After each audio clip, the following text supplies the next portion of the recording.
My name is Michelle Cooper. I work as a transition planning specialist with the Iowa Department of Health and Human Services. My name is Leticia Ayasi, and I am the AMP program manager. I'm Haley. I'm a youth who aged out of care. My first experience, I transferred from Job Corps straight into a new apartment, and the struggle was finding a co-signer for the apartment. Sometimes the struggle of needing to be able to get used to working and to pay all the bills and everything, that was a different thing, new experience for me, and having to be responsible with all of that. Landlords, when you're a young youth, they don't really take you seriously as much, so you have to make yourself seem responsible, serious, so that they know like they can't trick you, they can't tell you that you have to pay for this and this and this when you don't.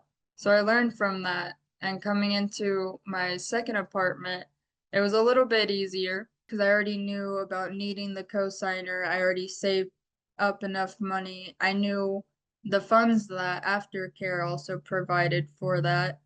So with that, I was able to get an apartment, but the struggle with that is you also have to have employment when applying for an apartment to prove for income.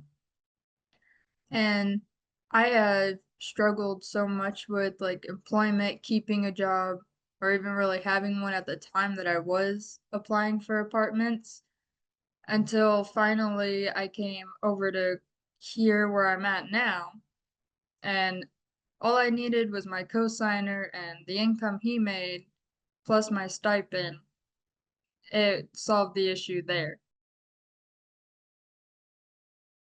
There are many types of housing options. You could live with relatives, friends, in a house, a duplex, an apartment complex, an efficiency apartment. You can rent a room from someone or utilize a housing program, such as through your local housing authority. When choosing the best housing option for you, you will want to consider location. Is this option close to your support system? We all need supports. Is it close to your work or school? Do you have access to public transportation if you do not have transportation of your own? Is the neighborhood safe? Can you afford this place? What are the startup costs? This would be your security deposit. Are there utility deposits? Are you responsible for paying utilities?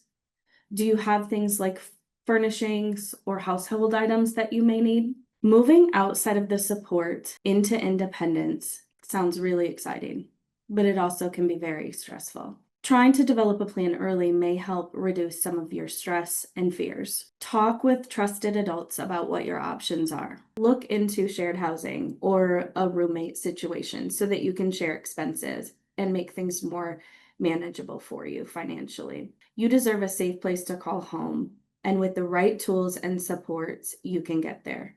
You've already overcome so much. This is just the next step forward. Advice that I would have for youth around getting their own apartment is to make sure that they read their entire lease. Sometimes there can be some sticky things in there in the fine print that it's really important to know. Before getting an apartment, it's really important to do a full walkthrough. I've seen situations where a youth had secured an apartment and then the apartment complex said that that unit got taken and they had to stay in another one, and it was nothing like the one that they first viewed. It's very important to take pictures of everything in your apartment before you move in. That way, if there are some damages, they can't later charge you for things that were issues before you moved in there. Please know that there can be additional fees for things like pets. There can be rules around having guests or people living with you. It's very important to read the fine print and read through your entire leasing agreement before you sign and move in. Just know what you're getting into. It's not all that bad. It's not hard. It's better than being in maybe foster care or shelters or any other facilities. Be patient, take your time, and actually do the research and look around. Then you can find a much bigger, better, and better priced apartment. One that's not going to give you so much troubles and so many extra fees. I learned from it. I kept pushing through. I wasn't alone either. I had support. I had help. Really a close friend, significant other, workers, anybody that you see as a support. you should definitely keep them in your circle and keep them as a support. But if I can do all that, then I encourage and know that you can do it too.